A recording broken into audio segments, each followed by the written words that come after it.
Ya, di sini kita akan mengadakan ini. Sebelum kita mengadakan tanya jawab sama kader. Apakah kader sudah mengetahui apa itu faktor risiko penyakit tidak menular? Belum. Ya. Sebelum itu kita akan mendeteksi penyakit itu, kita akan mengadakan atau pengisian screening PTM. Dalam pengisian itu akan diadakan pengukuran tinggi badan, berat badan, dan tingkat perut. Mengenai pengukuran ini, apakah ibu kader tahu fungsi dan manfaatnya? Manfaat pengukuran belum tahu. Cara pengukurannya Anda dulu sudah tahu belum? Nanti kita akan lakukan mengenai pengukuran lingkar perut gitu ya. Dari lingkar perut ini kita akan mengetahui apakah seseorang memiliki faktor risiko kesehatannya terkait dari berat badannya. Kita tahu dari lingkar perutnya. Lingkar perut adalah pria adalah 90 cm tidak lebih, dan pada wanita adalah 80 cm tidak lebih.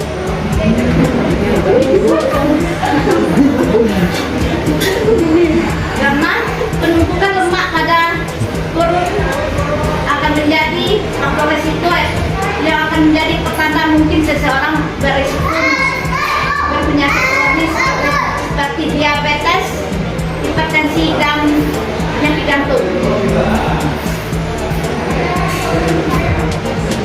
Kita mengukur tingkat perut belum tahu. Nah, coba kita mengukur pusat ya.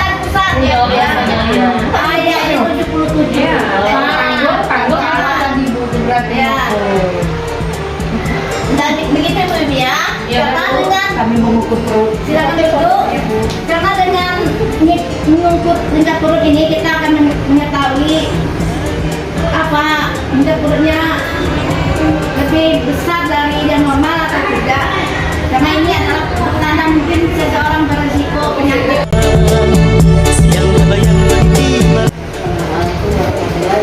Waalaikumsalam warahmatullahi wabarakatuh. Perkenalkan, saya Dr. Yasmin Hayani.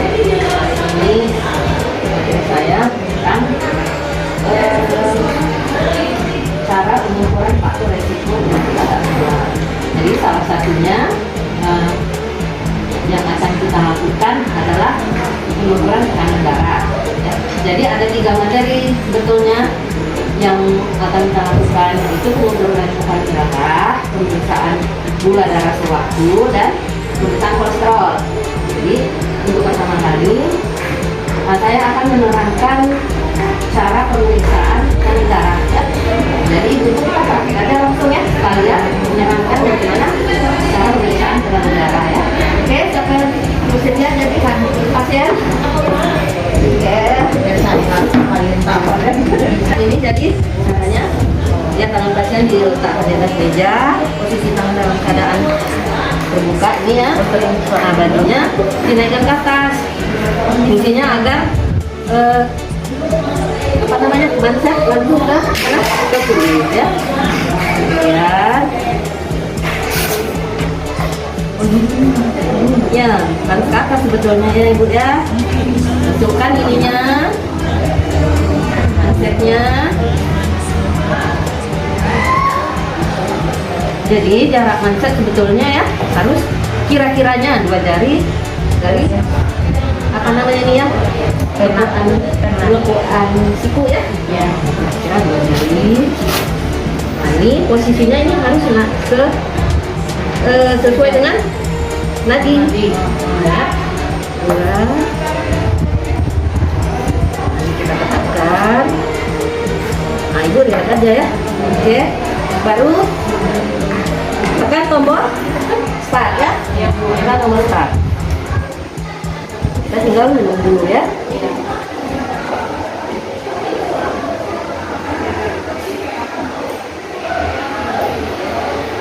Ya, tunggu sampai minyak nanti berhenti.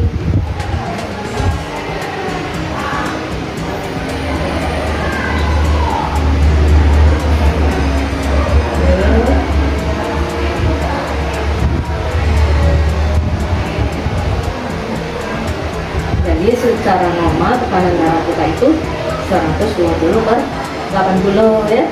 Ini ketakutan. Ibu nih agak cemas mungkin lah. Dia tekanan darahnya 130/74. Jadi masih ya. Jadi kalau sistolnya agak tinggi sedikit. Kalau di astol ini nanti di astol ya yang di bawah ya. Kalau ada ke sistol, itu di astol ya. Jadi tekanan darah ini 130/74. Nah, nanti mungkin kawan kita ada yang dia punya aplikasi asid, nanti dia lah ya memasukkan nilai dari tekanan darah ini. Ya. Udah paham ibu-ibu cara mengukur tekanan darah? Sudah paham. Oke. Ya, jadi mindset harus terkena ke kulit. Ya, semuanya. Bajunya saya kan ke atas. Jadi sama ya kalau jadi kemudian. Assalamualaikum warahmatullahi wabarakatuh. Waalaikumsalam warahmatullahi wabarakatuh. Perkenalkan ibu-ibu pada semua, saya Rizka Putri. Saya dari Puskesmas Peningkat Olah. Saya di sini selaku narasumber dalam kajian kita mengenai fasilitator pengendalian faktor risiko PTM bagi kader posyandu di wilayah kerja Puskesmas Peningkat Olah mengenai pencatatan dan pelaporan posyandu. Jadi tujuan pembelajaran kita di sini bahwa kita setelah melakukan pelajaran ini kita dapat dan mampu melaksanakan pencatatan dan pelaporan posyandu dengan menggunakan aplikasi ASIK. Kemudian materi yang akan saya sampaikan pada pagi hari ini ada 3, yaitu mengenai cara pendaftaran ke aplikasi ASIK, yang kedua cara login ke aplikasi ASIK, dan yang ketiga panduan pencatatan dan deteksi dini penyakit tidak menular melalui aplikasi ASIK.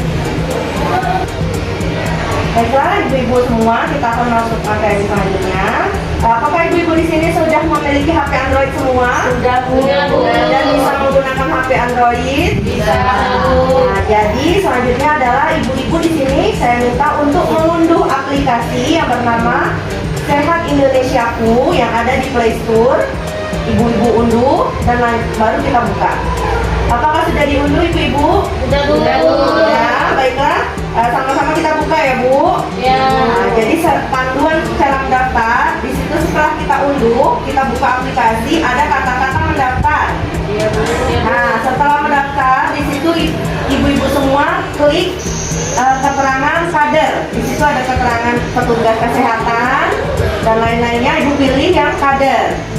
Setelah itu ibu isi data diri ibu-ibu. Setelah ibu mengisi data diri ibu klik simpan. Simpan ya, Bu. Ya, setelah disimpan berarti registrasi ibu-ibu selesai. Ibu-ibu dapat juga melihat pada layar cara dan panduannya. Jadi ibu-ibu sudah daftar semua? Sudah, Bu. Nah, selanjutnya kita masuk ke login aplikasi ASIK. Pertama, ibu klik masuk pada Sehat Indonesiaku dan masukkan nomor HP, nomor WA ya ibu-ibu. Ya, Bu. Nah, masukkan nomor WA ibu-ibu. Ini saya contohkan ya ibu-ibu, ini nomor WA saya. Ibu-ibu bisa lihat pada layar. Kemudian masukkan kode OTP. Kode OTP yang masuk ke WA ibu masing-masing. Nah, ini kode OTP yang masuk ke handphone saya adalah sekian. Dan saya isi, apakah masuk juga ke WA ibu-ibu? Ya, Bu. Sudah. Nah, masukkan kode OTP yang masuk ke dalam WA ibu. Setelah kode OTP masuk, maka layar akan berubah seperti pada gambar di sini Bu. Layar bahwa ada nanti pilihan imunisasi, screening PTM, kunjungan rumah, dan posyandu. Nah, ibu-ibu di sini nanti memilih yang tulisan screening PTM. Yang ini ya ibu-ibu, boleh dilihat di layar. Ya, Bu. Ini fokus. Di sini bahwa ada keterangan tulisan screening PTM. Ibu-ibu ketik screening PTM. Kemudian di situ ada pilihan tanggal dan puskesmas serta mulai aktivitas. Nah, ibu-ibu isi dulu tanggal. Jadi misalnya ibu-ibu melaksanakan posyandu tanggal 12 Agustus nanti. Nah, ibu-ibu 12 Agustus ini, hari ini atau 11 Agustus ini. Jadi ibu-ibu klik di sini tanggal, kemudian puskesmasnya, Puskesmas Penyengat Olah. Baru ibu-ibu ketik mulai aktivitas. Ya. Nah, setelah itu ibu-ibu harus meminta NIK pasien tersebut. Karena jika tidak ada NIK, maka kita tidak bisa mengentry data diri pasien tersebut. Misalnya NIK, ini saya masukkan NIK saya ya ibu-ibu. Bisa dilihat. Setelah dimasukkan NIK, kita klik cari NIK, search NIK di situ ya Bu, atau cari NIK, klik, kemudian akan keluar otomatis NIK saya, umur, nama, alamat. Jika NIK tidak terdaftar atau NIK-nya belum online, maka tidak akan keluar. Jadi kita harus memasukkan secara manual. Tapi jika NIK-nya sudah online, maka data diri pasien tersebut akan langsung keluar. Nah, yang perlu ibu-ibu perhatikan di sini adalah nomor handphone. Jika ibu-ibu memiliki pasien yang tidak mempunyai nomor handphone, ketik saja 0, kemudian lihat lagi alamat, sesuaikah dengan tempat dia berada. Misalnya alamatnya ternyata dia adalah KTP-nya masih online di kota Jambi, tapi ternyata dia di wilayah ibu-ibu, misal di Sarangburung. Nah, nanti ibu-ibu tulis alamatnya sesuai dengan tempat dia melakukan screening PTM, misalnya Desa Sarangburung. Oke.